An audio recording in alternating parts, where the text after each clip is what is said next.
find myself trying to imagine all kinds of things all the time. And I get a kick out of it, just like a runner gets a kick out of sweating. I get a kick out of thinking about these things. I can't stop.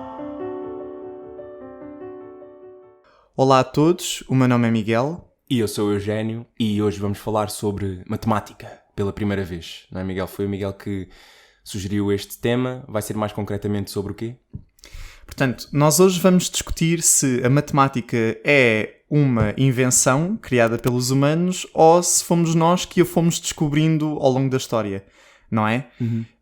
E é um tema bastante interessante e eu, quando estava a vir no caminho a pé, como sempre, uma das coisas que eu estava a reparar é que este episódio está mesmo na interface entre a ciência e a filosofia, porque efetivamente a pergunta que nós nos estamos a colocar é filosófica, certo? Sim. E ao mesmo tempo nós estamos a discutir a ciência em si, que é a matemática. Embora, nota que eu digo sempre que a matemática é uma ciência que é bastante diferente das outras. Porque não é seguida, digamos, pelo método científico normal, usual, não é? E portanto, acho que podes começar tu, com as tuas visões. O que é que tu achas? Matemática é uma descoberta, uma invenção? Elabora aí um bocadinho. Nós já estávamos aqui a falar behind the scenes, once again. E o Eugénio estava a dizer que tinha um argumento bastante sólido. Eu também tenho uma opinião bastante sólida sobre o assunto. Mas vamos ver se concordamos. Aliás, nós ainda não falámos sobre isto e nós ontem fomos sair à noite e contivemos ao máximo para não falarmos sobre isto, que era para termos conteúdos para o podcast. Para não discutirmos o assunto, exatamente. Ok.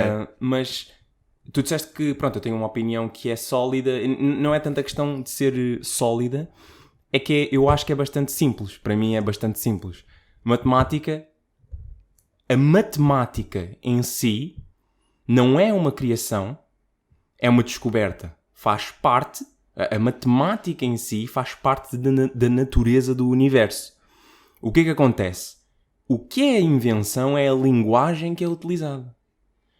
Ou seja, porquê que aquele símbolo que significa significa uma unidade, não é? Isso é arbitrário, entre aspas. É um símbolo, lá está, é uma linguagem. É uma representação. Uma representação. E tudo o resto foi inventado, certo? Mas essa invenção está a descrever algo que não é uma invenção. É algo que existe no mundo físico, não é? Por isso é que a minha opinião acerca disto é bastante básica. Até é sólida, mas é básica. Eu acho que isto faz todo o sentido na minha cabeça. Percebes? Não sei o que é que... Sim, a minha opinião... Eu não sei porque é que nós estávamos numa ótica de se calhar vamos discordar um do outro, porque a minha opinião é exatamente essa. A minha opinião também é essa. Ou seja, portanto, a matemática e todos os conceitos que dela emergem, os conceitos por si só existem. Nós é que temos que os descobrir. Agora, a forma de nós chegarmos lá e de os interpretarmos é que é uma criação. Ou seja, nós criamos representações, linguagens, axiomas e isso tudo para tentar descrever coisas que existem. Porque existe um grande... Quer dizer, não sei se é grande contra-argumento, mas existe um contra-argumento contra o nosso raciocínio que é... é mais uma assunção, é mais uma premissa, uma tese. Se os seres humanos não existissem, então será que a matemática continuaria a ser a matemática que nós conhecemos? Posta de outra maneira. Imagina que existe uma probabilidade não nula, né, de existir outra civilização relativamente avançada e que formula matemática, ou tenta formular a matemática. Será que essa formulação da matemática, os números, os conceitos, os teoremas, seriam os mesmos? Seriam representados da mesma forma? E na minha opinião, com base no nosso princípio, não é? Eu acredito que chegariam às mesmas conclusões, ou até mais ou menos, não é? Consoante o estado da civilização, não é? A nível intelectual. Mas eu acredito que chegariam às mesmas conclusões, podiam utilizar uma linguagem que é diferente. Pois é isso. Mas isso é outro tema. Estás a ver? Mas a questão toda dos conceitos em si, penso que, na minha opinião, seriam exatamente os mesmos. E aliás, deixa-me só acrescentar aqui uma coisa. Eu já falei aqui do grande senhor Edward Witten da String Theory, e eu vi um vídeo dele já há algum tempo atrás, bem, uns meses atrás, em que ele está a falar precisamente sobre esta questão da matemática ser uma criação humana, uma invenção pura, não é? Ou se efetivamente é algo que qualquer civilização, e se existe realmente na natureza, independentemente de quem pensa nela. E ele deu uma resposta bastante interessante, que é: pensa comigo, qualquer civilização suficientemente avançada tem necessariamente que descobrir o cálculo diferencial e integral. Ok, elabora. Tem. Porquê? Porque, por exemplo, o cálculo diferencial e o integral permitiram-te, por extensão, descobrir e formular, na nossa linguagem, o cálculo das variações, o cálculo variacional. E através do cálculo variacional, e eu já falei disto no episódio 3, nós conseguimos aplicar o princípio da ação mínima e obtermos as equações do movimento para diversos sistemas. Mas até mesmo do ponto de vista matemático, o cálculo das variações permitiu, por exemplo, mais ou menos por volta tipo do século XVII, com os grandes matemáticos suíços Bernoulli e tudo mais, permitiu resolver o problema da baristócrona. Uma coisa assim. É essencialmente um problema que tem a ver com tu largares uma bola numa parábola. Estás a ver? Okay. Já ouviste falar, não é? Sim, já vi. Portanto, é tentares perceber qual é que é o caminho que leva menos tempo a chegar ao centro. Uma coisa desse género.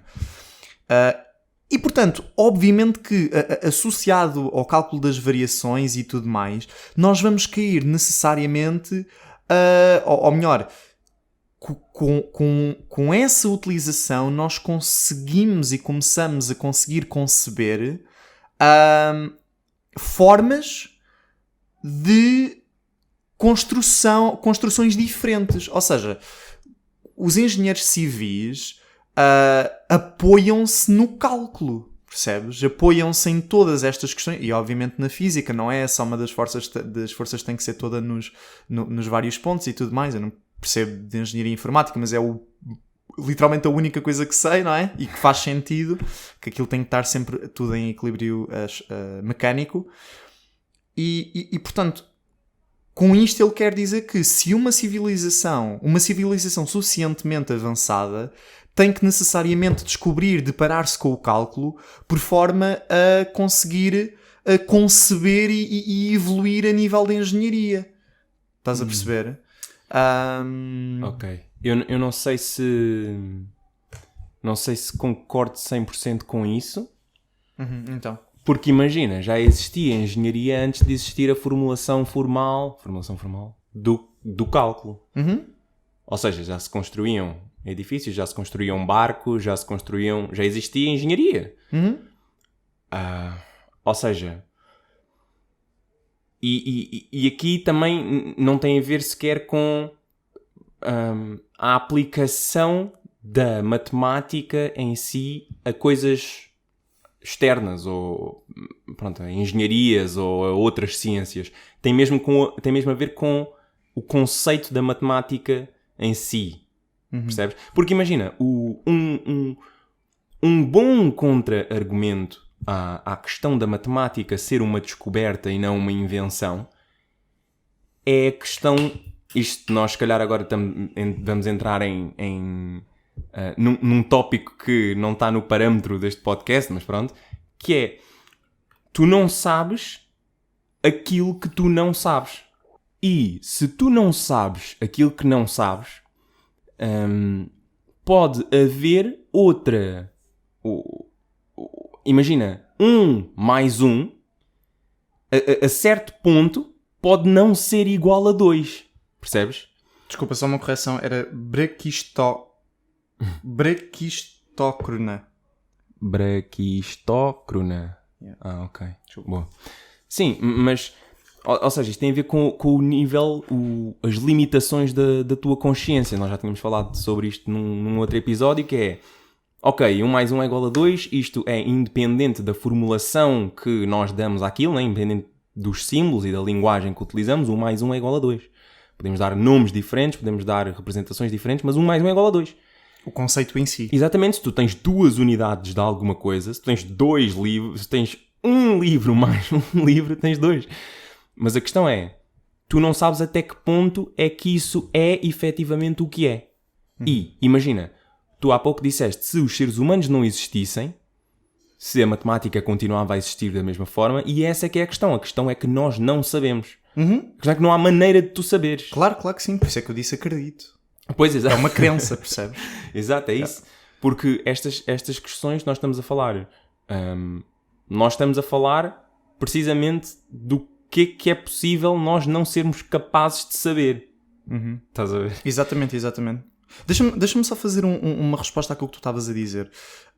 É verdade que, nomeadamente, e nós já tínhamos falado sobre isso antes, os gregos já tinham inventado muitas coisas, e os egípcios, as pirâmides, não é? Existe toda uma discussão em torno daquilo. Mas aquilo que eu estava a dizer era mais mesmo, por exemplo... é o exemplo que me vem à cabeça. Tu, para escapares à atração gravitacional da Terra e lançares um foguetão, tu precisas inevitavelmente lidar com equações, ok? Equações diferenciais.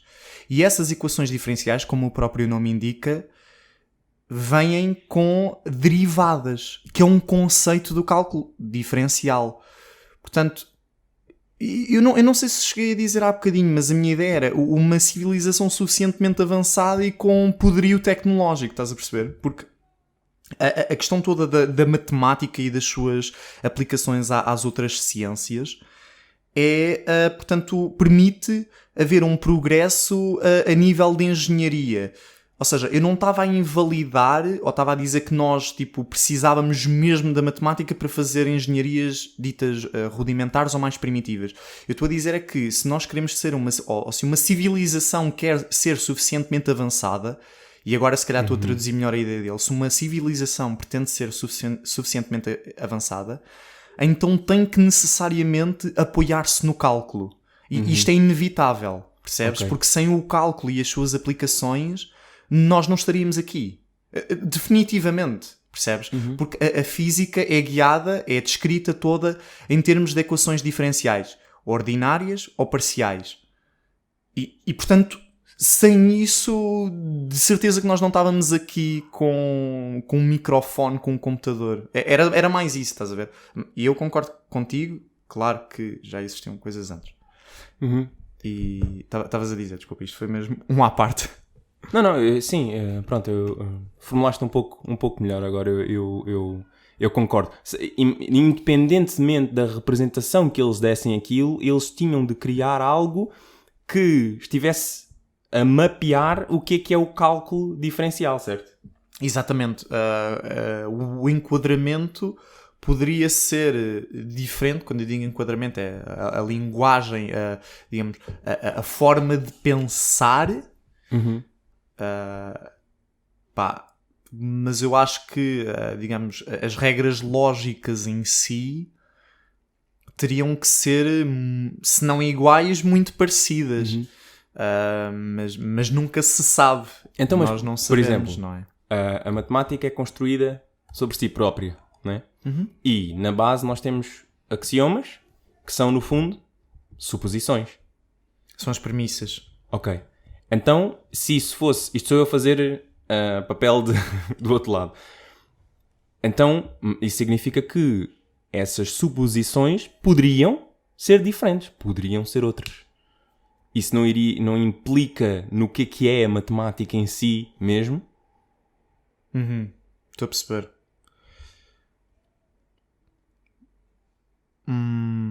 Já não sei.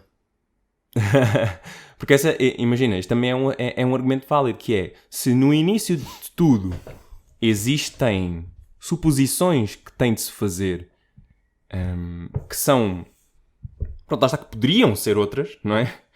Então significa que se nós começássemos com bases completamente diferentes, então onde aquilo ia dar seria completamente diferente. Se calhar não ao nível da aritmética básica de 1 mais 1 é igual a 2, mas se calhar a um nível mais complexo, aquilo que nós com a linguagem iríamos obter representaria algo completamente diferente.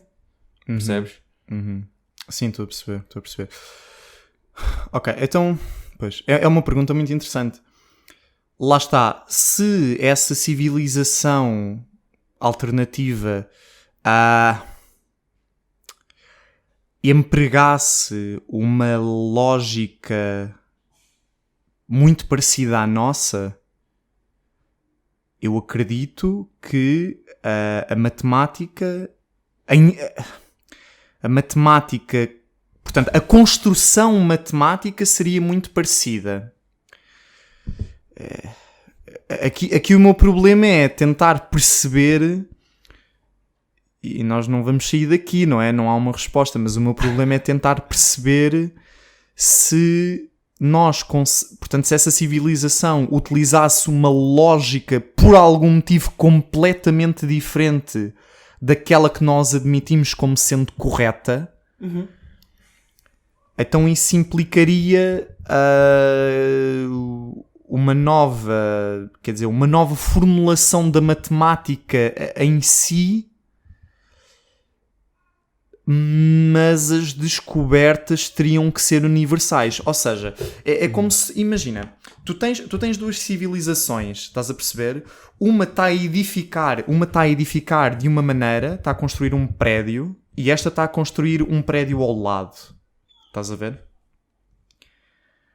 A mim parece-me que, portanto, se elas estão a construir em prédios diferentes, eu estou a partir do pressuposto que a lógica por trás é relativamente diferente, mais ou menos, mas é relativamente diferente, e, portanto, a linguagem e a estrutura que vão empregar também é diferente. Nomeadamente, à partida, digo eu, estou a supor, não é? Isto é altamente especulativo, mas os axiomas de onde partem por si só é diferente porque estão em diferentes localizações na rua.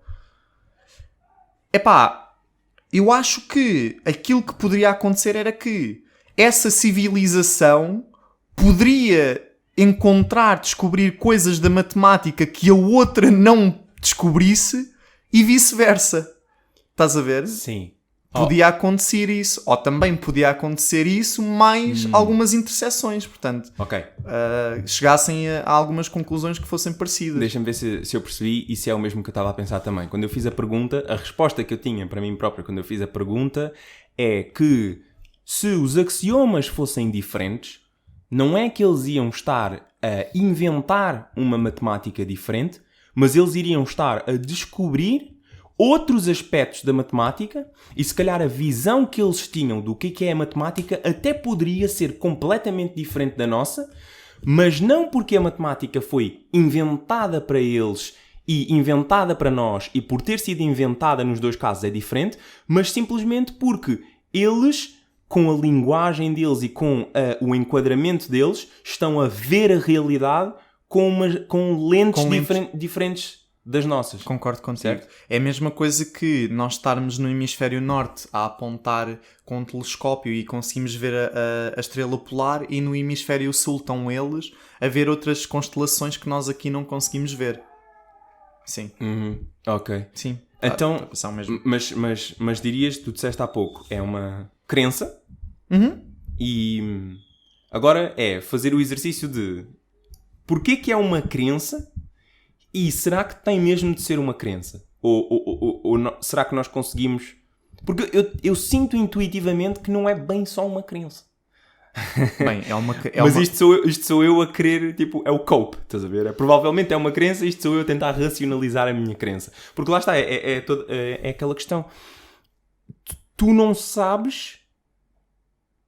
Pá, é difícil de justificar até isto, percebes? Porque tu não sabes aquilo que não sabes. Se calhar num possible world, 1 mais 1 não é igual a 2.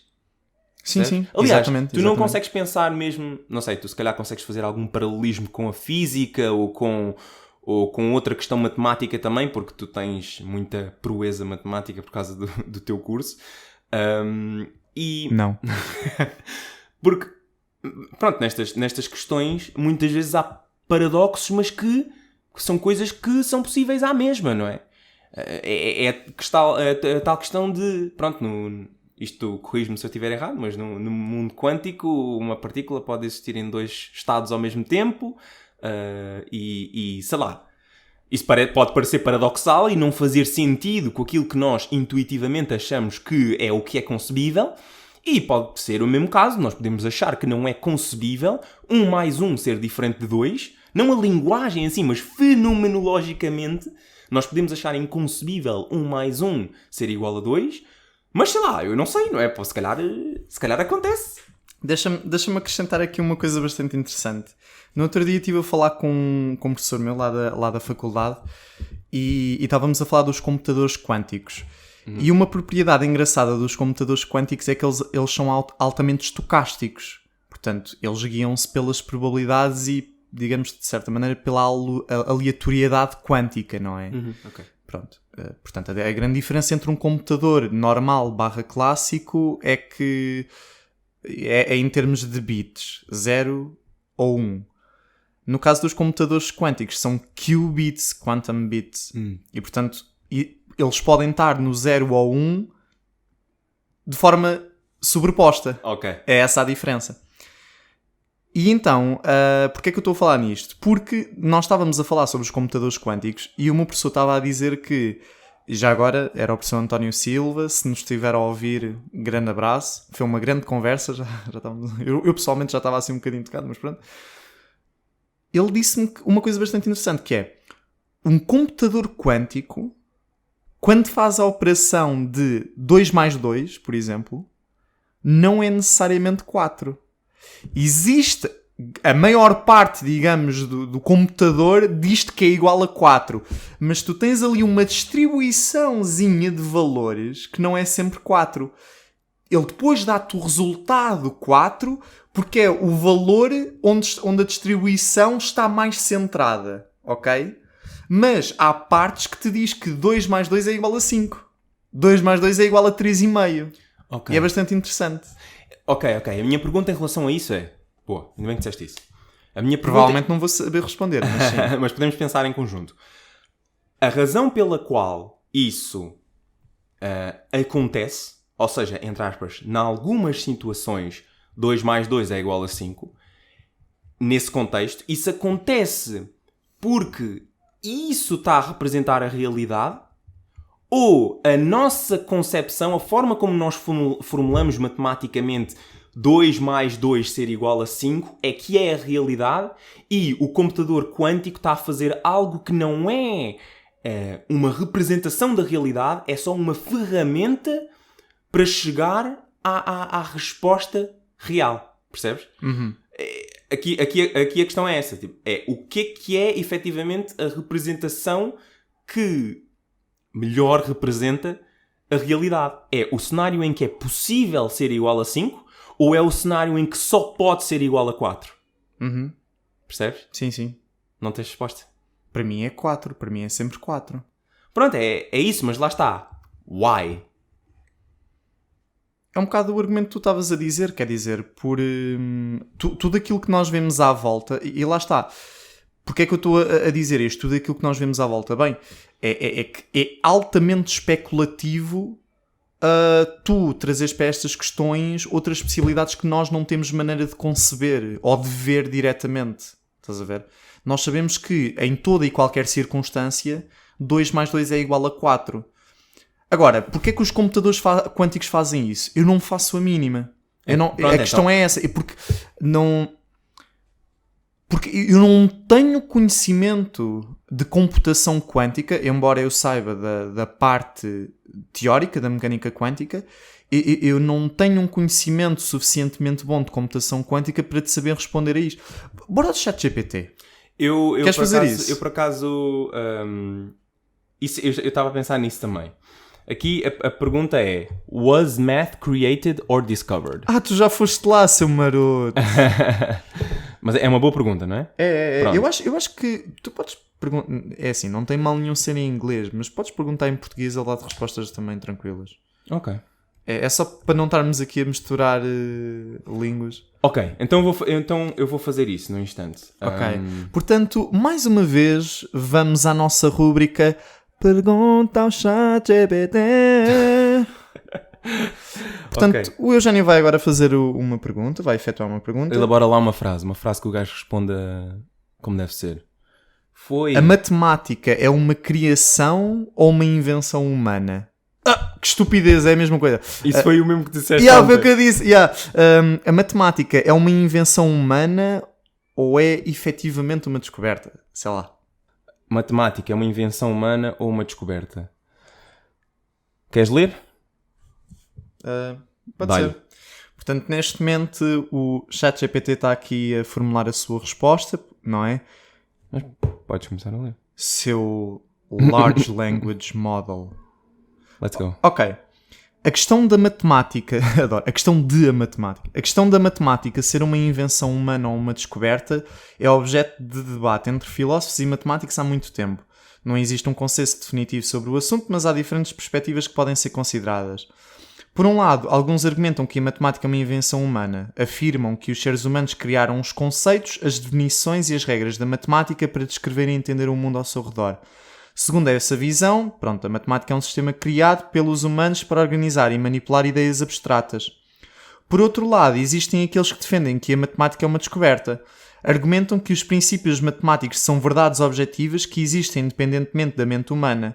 Nessa perspectiva, os seres humanos descobrem esses princípios ao explorar e investigar as relações matemáticas subjacentes ao mundo físico e ao mundo das ideias. Alguns filósofos da matemática adotam uma posição intermediária, sugerindo que a matemática é uma construção humana baseada em descobertas. Interessante. Pois. É um bocado aquilo que nós estávamos a dizer, se calhar. Argumentam que os seres humanos criam os sistemas matemáticos e desenvolvem regras, mas o processo é influenciado pela realidade objetiva subjacente que estão a tentar descrever. Numa última análise, a resposta para esta questão pode depender das crenças filosóficas e epistemológicas de cada indivíduo. Crenças. Exatamente. É um tópico complexo e fascinante e a discussão continua entre os estudiosos da matemática e da filosofia. Só... Boa. Mas repara, e já agora, se tens mesmo alguma coisa relevante, diz. É em relação a isto. Então dá-lhe.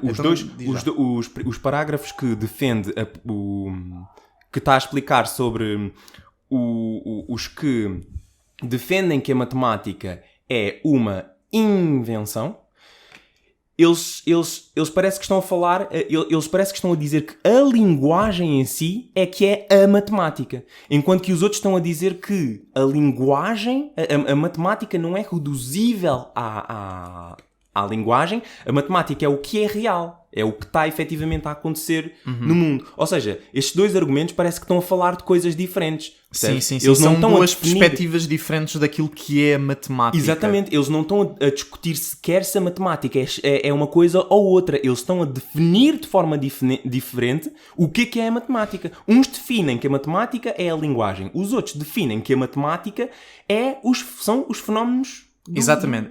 E eu acho que discordo com essas duas visões. Eu tenho a posição intermediária. Ou seja, a matemática, como nós a entendemos, e vocês podem pesquisar na internet, é uma definição que é generalizada e aceita pela maioria das pessoas, que é a matemática é esta simbiose entre o sistema que nós criamos para organizar estas ideias abstratas, como o ChatGPT disse, de algo que é fundamentalmente real. Estás a ver? Sim. Certo? Não? Sim, eu por acaso... É assim, eu tendo a concordar com o que foi dito segundamente. Sim, mas eu também. Eu só estou a dizer é que, de uma maneira geral, a matemática deve ser entendida, é entendida como a união destas duas coisas. Sim. Mas aquilo que eu estou a dizer é que a matemática, o conceito independente da mente humana, é real e é isso que importa. Exatamente, é isso que importa. Mas obviamente que quando se fala em matemática, fala-se simultaneamente da matemática verdadeira, entre aspas, do conceito, e da linguagem, E da das linguagem. representações e símbolos que nós utilizamos e empregamos. Porque normalmente o que eu digo é sempre isso: é a matemática foi inventada ou foi uma descoberta? A matemática foi descoberta. Aliás, continua a ser, é uma descoberta, não é? Continua todos os dias a ser descoberta. A linguagem matemática é que é uma invenção. Este é... Mas Exatamente. no final das contas é uma descoberta. Que permite fazer descobertas. Exatamente. Exatamente. Exatamente. Porque foi à custa de certas e determinadas formas, não é? Que os seres humanos criaram, que puderam então continuar esta investigação e esta exploração de todos estes conceitos abstratos. Eu estou-me a lembrar agora, por exemplo, da notação de Leibniz. É uma linguagem, mas isso permitiu-te dar um salto enorme no cálculo diferencial. Pois. Uma coisa tão tipo que imagina, tu utilizaste ao longo do curso, A do eu Leibniz utilizei é o coisa. Assim. o Leibniz é DD, é a D. derivada. Sim, é derivada a de f em ordem x, df dx. Porque o Newton tinha uma notação... Era o linha. Era o linha. Yeah. E mesmo ser o linha, linha. nós utilizamos o linha também. Mas eu acho que a concepção... Isto se calhar estamos a divagar um bocado, mas não faz mal. A concepção que eles... a formulação que eles fizeram do cálculo... Lá está, isto é interessante. Isto É super... equivalente. Exatamente. Era diferente, mas era equivalente. Exatamente. Expressava a mesma ideia abstrata. Exatamente. Expressava a mesma ideia, apesar de ter uma linguagem diferente. Exato. E da linguagem do Newton ser muito mais... Compacto?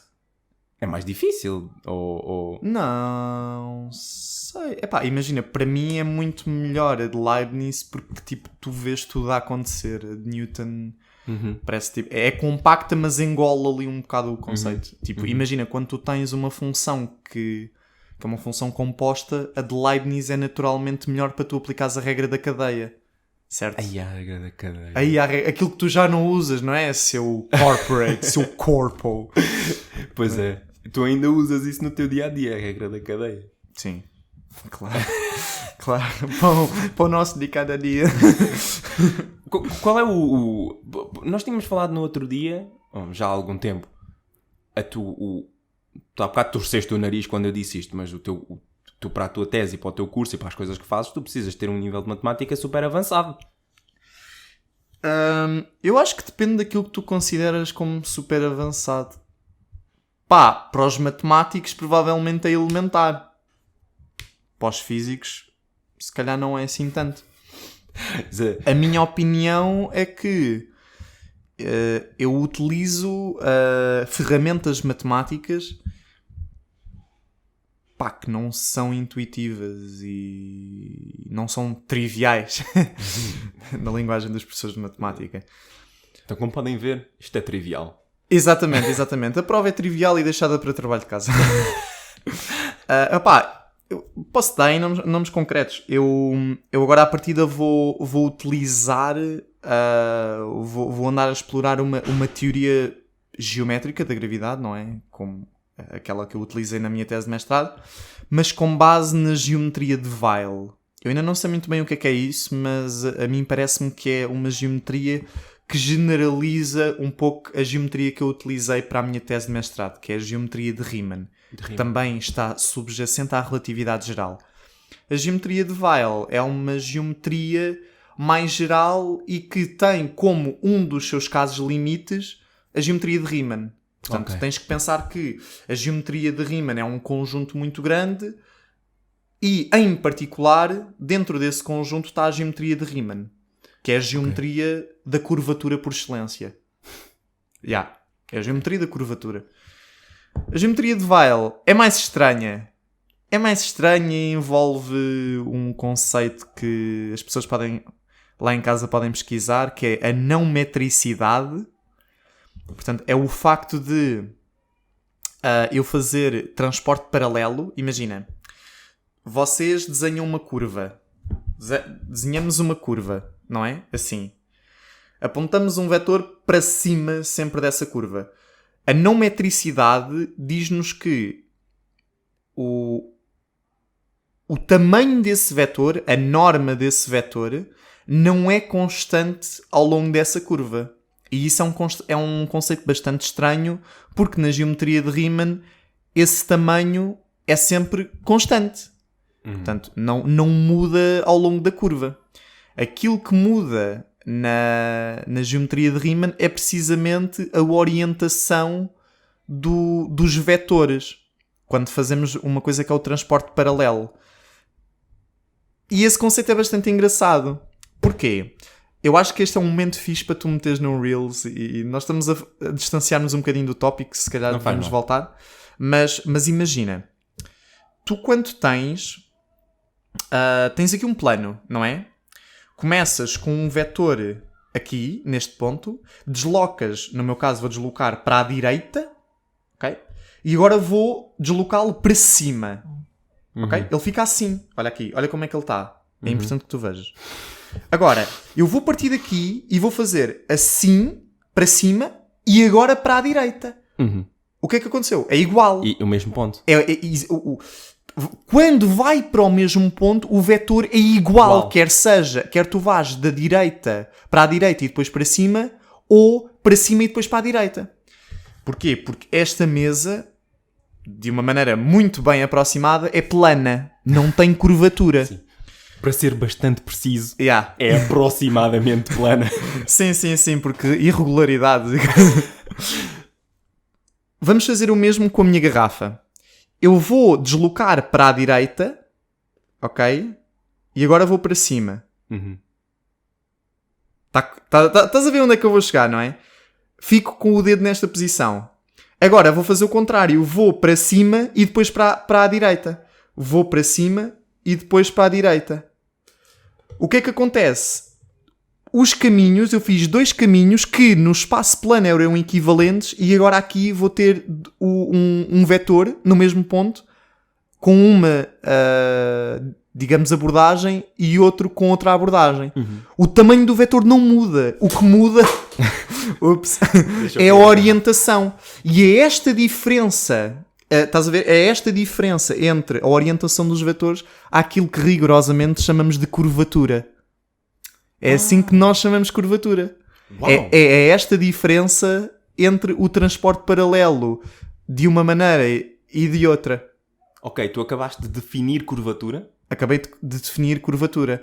Em particular, quando nós fazemos isto, por exemplo, no espaço-tempo, no contexto da relatividade geral, esta diferença que eu te mostrei visualmente vai ser uma componente em particular de um tensor que se chama tensor de Riemann.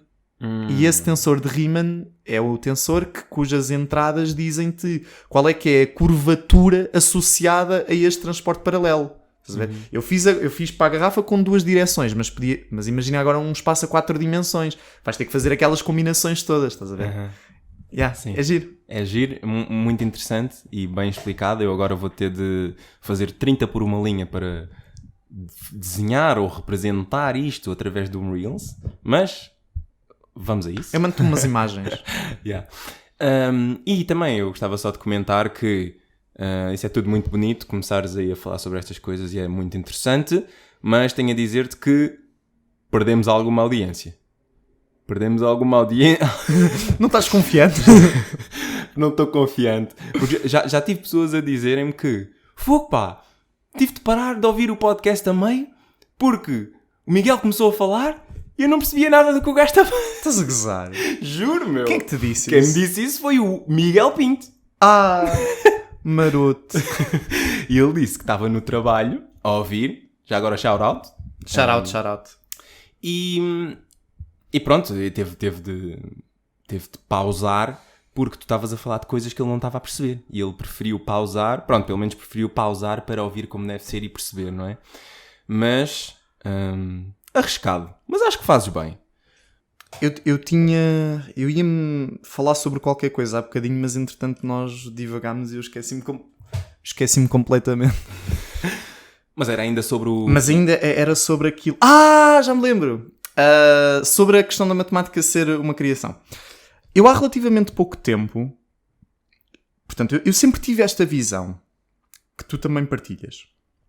Aliás, tu partilhas comigo.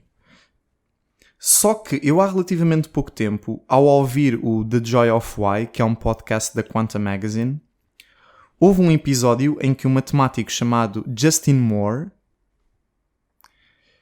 ele deu 2 argumentos que me deixaram a pensar se a matemática, portanto, se estas particularidades realmente existem na natureza ou se são mesmo criações humanas que servem como auxílio para progredirmos no mar da matemática, que é o infinito e o zero. Ele argumenta que o zero e o infinito estão presentes em todas as áreas da matemática, não é? Tipo, limite do campo gravitacional é para infinito, é zero e esse tipo de coisas. Mas se tu pensares bem, nós utilizamos o infinito e o zero, não porque eles necessariamente existem na realidade, ok? Não necessariamente. Não estou a dizer que não possam existir, estou a dizer não necessariamente. Na realidade, mas como auxílio para nos permitir fazer contas. Estás a ver? E basta pensar que o zero é tão pouco natural, porque literalmente os naturais é a partir de 1. Desculpa, isto não era uma piada. Eu é que coisa. Uma fan. O que é 1 sobre 0? Não está definido. Sim, isso é uma limitação da linguagem. O que é 1 sobre 0? É infinito no limite. Não sei, mas a questão é essa. O que me deixou a pensar é que... E a verdade é que eu não tenho uma resposta para isso. É uma limitação da linguagem? Eu diria que sim, porque imagina, o zero existe. Ok, diz. É possível. Tipo, tu tens uma quantidade nula de coisas. Tipo, isso pode ser... Porque eu acho que o zero... Eu acho que o zero ok, o infinito não. Mas calma. O conceito de zero veio depois de todos os outros números. Eu acho que houve até um debate sobre se zero devia ser um número ou não. Há muito tempo atrás. Estás a ver? Porque, lá está, era contraintuitivo. Mas aqui a questão é, eu posso ter 0 coisas na minha mão. E o zero eu acho que surgiu com a base com a questão toda da adição e da subtração. Que é, tu quando tens a adição e a subtração, tu automaticamente cais no zero. Imagina que eu tenho 2 telemóveis na mão, o meu e o teu. Tu removes um, eu tenho 1. Tu removes o outro, eu tenho 0. É nada, percebes? E a questão do infinito, o que eu te ia perguntar é, na física, qual é a abordagem da física em relação ao infinito? É que não existe? Porque isso aqui é a cena. Isso é um bom paralelismo para fazeres, porque tu estás a dizer que o infinito não é que necessariamente exista, mas fisicamente tu consegues conceber o infinito, certo? O infinito pode existir. É assim, eu consigo conceber um infinito, mas nós somos seres que somos... Eu bato sempre nesta tecla, que é, nós somos seres altamente limitados e, portanto, a minha concepção de infinito é, por certo, imperfeita e errada, percebes? Qual é que é a abordagem da física em relação ao infinito? É mesmo uma questão de auxílio. Repara que, tipicamente, as soluções físicas não devem divergir, que é a mesma coisa que eu dizer que não devem ser infinitas. Nós temos, obviamente, os casos clássicos e muito conhecidos dos buracos negros, em que nós temos uma singularidade no meio. Portanto, na singularidade, em R igual a 0, nós temos um infinito. Nós temos uma curvatura e uma densidade de matéria que é infinita. E... Pronto, infinito existe, confirmed. Pronto. Não, e é isso que... E é isso que me faz confusão nos buracos negros. É que, novamente, é uma questão de crença, não é? Com base em todos os meus princípios, não é? Que, para mim, não faz sentido haver infinito na natureza, percebes? Não faz sentido. E a questão é que nós também não sabemos se os buracos negros efetivamente existem ou não. Isto é verdade. É verdade. Aquilo que nós sabemos, até porque nós já temos imagens, não é? Pelo ETH, o Event Horizon Telescope. Acho que disse bem, não tenho certeza. Nós temos a confirmação de que existem, de facto, objetos compactos. Por exemplo, temos um objeto compacto no meio da nossa galáxia. No entanto, nós não conseguimos inferir, efetivamente, se aquilo é um buraco negro ou não. Ok. Estás a perceber? Então os buracos negros só existem conceptualmente e nós aquilo que estamos a observar parece-nos que seja aquilo que nós conceptualizamos? Exatamente. Ok. Os buracos negros, aquilo que nós chamamos de buracos negros, que na antiga União Soviética se chamava de estrela morta ou estrela fria, uma coisa assim, são soluções exatas, analíticas das equações de Einstein. São soluções matemáticas. Ok. Portanto, é quase uma consequência da teoria. Nós temos uma formulação teórica, temos as equações de Einstein que relacionam a curvatura do espaço-tempo com a distribuição de matéria, e aquilo que sai das equações, ou que é possível sair das equações, são soluções matemáticas ao qual nós hoje chamamos e interpretamos como buracos negros. Mas isso não implica, ok, até porque, novamente, uma teoria física não é uma descrição definitiva da realidade, isso não implica necessariamente que existam buracos negros. Podemos ter objetos que podem se comportar de forma muito parecida a um buraco negro. Ok?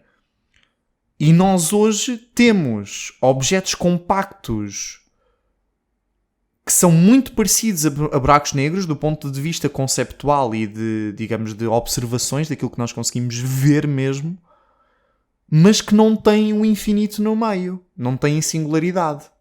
Estás a perceber? Não tem, ou nós ainda não conseguimos ver se tem? Não. Mesmo do ponto de vista das soluções matemáticas, não há singularidade. Quando R é igual a zero, aquilo não diverge, não vai para o tal infinito. Estás a ver? Vou-vos dar alguns exemplos. Gravastars, estrelas de... como é que é? Gravastars, Gravitational Vacuum Stars. Uma coisa desse tipo. Estrelas de Proca, estrelas de bosões. Acho que até já se apontou estrelas de neutrões altamente massivas, altamente densas. E estrelas de neutrões, como provavelmente sabes, já são muito, muito densas. E portanto, eu sou um bocado desta corrente filosófica, meu. Eu acho que o infinito não existe. Eu acho que o infinito na natureza não existe. Eu acho que o infinito é mesmo uma criação humana para a matemática porque dá jeito. Isto se calhar podia ser um tópico para um outro episódio. A questão do infinito. Porque isso tem imensas implicações. Por exemplo, o universo não pode ser infinito? O universo pode ser infinito. Ou seja, tanto quanto eu sei, existem correntes da física, ou existem formulações que consideram o universo como algo infinito. É a questão toda... Por exemplo, e eu acho que tem a ver com o tentar dar a volta ao Big Bang. Porque a partir do momento em que... Imagina, se o universo for infinito, então a questão do como é que algo surge do nada, como é que temos nada e depois temos alguma coisa, isso deixa de se pôr. Exatamente. Deixa de se pôr e resolve-se o problema do... Resolve-se. Pronto. Sim. O problema do Big Bang, que é as pessoas falam, então e o que é que veio antes do Big Bang? Pronto, era o que havia antes, nós não sabemos o que é, mas o universo existiu para sempre. Portanto, a questão de como é que... Why is there something rather than nothing? Estás a ver? Sim. Essa questão cai por terra, porque é tipo, se é infinito para trás e é infinito para a frente, pode dar um loop, pode fechar sobre si mesmo, pode não fechar sobre si mesmo, não se sabe. Isso chama-se Bouncing Cosmology. Bouncing Cosmology. Digamos, o universo sempre existiu, vai sempre existir, simplesmente está a completar vários ciclos, não é? Nós agora estamos numa fase de expansão acelerada, não é? Nós temos esta confirmação, mas provavelmente, lá está, de acordo com essa visão, vai chegar a uma altura em que vai atingir o máximo e vai-se voltar a fechar e a contrair e depois vai-se comprimir e depois vai sempre assim. Portanto, é essa abordagem, chama-se Bouncing Cosmology. Bouncing, está a fazer assim. Está a fazer bounces, Pá, não gosto. Eu falei com o Ricardo no outro dia. Ele também... Ele não gosta. Quer dizer, ele estava numa de... se calhar, e eu disse-lhe logo... Epá, não gosto. E disse-lhe o porquê. E o porquê é que... esta minha questão e aversão ao infinito no mundo físico, percebes? Mas claro que é uma opinião fundamentada, mas é altamente subjetiva, não é? Mas o meu argumento é tudo aquilo que existe é finito. Não? Eu acho que nós... eu tenho... Lá está, dá-me um exemplo. Nós estamos a especular. Claro. Não é questão de exemplo. Tu também não estás a dar um exemplo. Tu estás a dizer que acreditas que é assim. Porque tudo aquilo que tu... Até agora, sim, até agora. E é suficientemente bem fundamentado. Se tu agora... portanto, tudo aquilo que tu observas à tua volta, certo? Tudo aquilo que tu observas à tua volta e tens contacto empírico com... é finito. Então, tu tens uma tese suficientemente boa, sólida, que te permite dar o salto indutivo e leva-te a dizer que tudo aquilo que existe é finito. Pode não ser. Eu coloco essa hipótese. Estás a ver? Mas para mim, muito provavelmente, tudo é finito. Muito provavelmente, sim. Mas tu disseste que tinhas uma... Quando eu falei sobre o infinito, tu disseste, não gosto. Certo? Sim. O que eu estou a dizer é que para mim é ao contrário. Tu gostas? Eu gosto do conceito do infinito. Eu gosto da ideia... Da ideia do infinito, mesmo da ideia do... Será que o universo é infinito? Para mim é... Eu se calhar estou a falar de uma posição um pouco mais ignorante, mas para mim é engraçado, é giro, estás a ver? É interessante conceber as coisas dessa forma. Lá está, por ser tão contraintuitivo e mesmo assim haver física que é feita nesse sentido e que faz sentido com essa questão, eu acho interessante. Não é? Sim. Não, e é super interessante. Bem, atenção, eu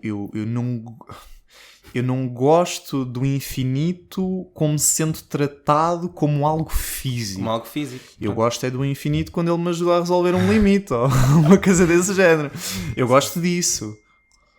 Mas é interessante. Acho que havia pano para mangas. Portanto, isto tudo começou com o zero e com o infinito, não é? Sim, e eu, entretanto, achei o exemplo também que é bastante útil. Mas lá está. A questão toda também, voltando aqui ao zero, a questão toda do zero é que tu deste um exemplo muito bom, que é: eu tenho um telemóvel numa mão, tiro o telemóvel e fico com nada, e esse nada é o zero. É um conceito. É um conceito que é útil e que foi criado. E que está a representar uma realidade, certo? Mesmo, por exemplo, será pensa que em dinheiro. Não, mas eu já pensei nisso, eu já pensei nisso porque tudo. Eu até acho que a concepção do zero veio por causa do dinheiro. Sim, por causa do lucro e das dívidas. Porque quando tens uma dívida vais parar aos números negativos. Tudo bem. Os números Mas eu acho que o zero surgiu depois dos números negativos. Essa é que é a cena. Eu posso estar a dizer baboseiras. Eu também tenho essa ideia. Lá está, eu também não tenho a certeza, mas tenho essa ideia. Eu estou confiante que sim. Eu estava mais a pensar em termos de um diagrama cartesiano, por exemplo, de um referencial. De um referencial, what the hell? De um referencial cartesiano, não é? Tu tens a origem, depois tens os eixos. É auxílio, não é? E é algo que nos ajuda a representar o espaço tridimensional, por exemplo. Mas um referencial é um referencial e é só algo que nos permite orientar-nos, fazer contas e lá está aquilo tudo que nos é útil. É tipo a questão do... Mas a nível fundamental... Estou a perceber. Eu estou a perceber a tua dificuldade. Eu se calhar não... É que eu já... Quando tu deste a cena das dívidas, eu já pensei bué nisso, estás a ver? É algo que eu já pensei e que se calhar eu estou a passar uma imagem de ignorante e tipo, não pensaste bem o suficiente. Não, a cena é essa, a cena é que eu acho que pensei mais do que suficiente e é difícil. É bué Se calhar estás a pensar demasiado. Se calhar estou a pensar demasiado. Aceita só. mas eu aceito mais facilmente o zero como existindo na realidade do que o infinito. Isso sem sombra de dúvidas, estás a ver? Uhum. Pois. Eu posso estar completamente enganado e existem situações em que efetivamente existem infinitos na realidade, não é? Naquilo que nós temos à volta. Mas eu não estou a ver nenhuma. Não estou a ver nenhuma. Pode haver a situação dos buracos negros, mas lá está, existe toda uma linha de investigação que estuda objetos compactos, portanto, muito densos, não é? Alternativos aos buracos negros que, por exemplo, produzem imagens que são, neste momento, iguais / muito semelhantes àquelas que foram tiradas pelo ETH. Não é ETH, é EHT, Event Horizon Telescope. Eu tinha-me enganado. ETH é o ETH de Zurique, uma universidade, que é muito boa, já diga-se de passagem.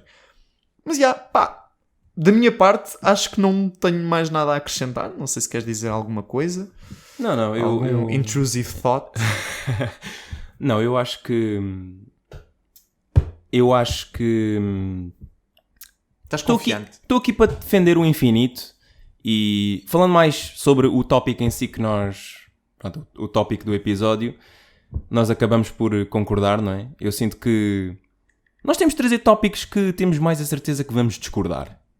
Sim, que vai haver bife. Eu vou estar com aquela cara do queixo caído. Vai estar de queixo caído a olhar para mim a querer violentar-me. Mas é assim, eu acho que a questão toda do infinito é um tópico interessante e nós podíamos dedicar um episódio só a falar sobre o infinito e que implicações é que isso pode ter, porque o que eu te ia perguntar, e tu não precisas responder, e pronto, até é mais fixe que não respondas, mas pode ficar para um outro. Food for thought. Exato. A partir do momento em que não há infinito, por exemplo, na concepção da existência do universo, não é? Se o universo não é infinito, vai ter de haver alguma manobra com a questão toda do como é que existe algo em vez de não existir nada. Percebes? Automaticamente isso tem de ser considerado e tem de haver alguma resposta. Porque lá está. Pelo que eu entendo, a melhor resposta para como existe algo em vez de não existir nada, a melhor resposta é porque sempre existiu tudo. Uhum. Nunca houve uma situação em que nada existia. Uhum. Percebes? Pode ser paradoxal, pode ser contraintuitivo, mas faz sentido. Quando tu dizes que isso não é, que o universo não é infinito, então como é que tu justificas a existência de algo em vez de a não existência de nada? Percebes? Uhum. Fica para pensar, para eu pensar também, porque, e para o pessoal lá em casa também pensar.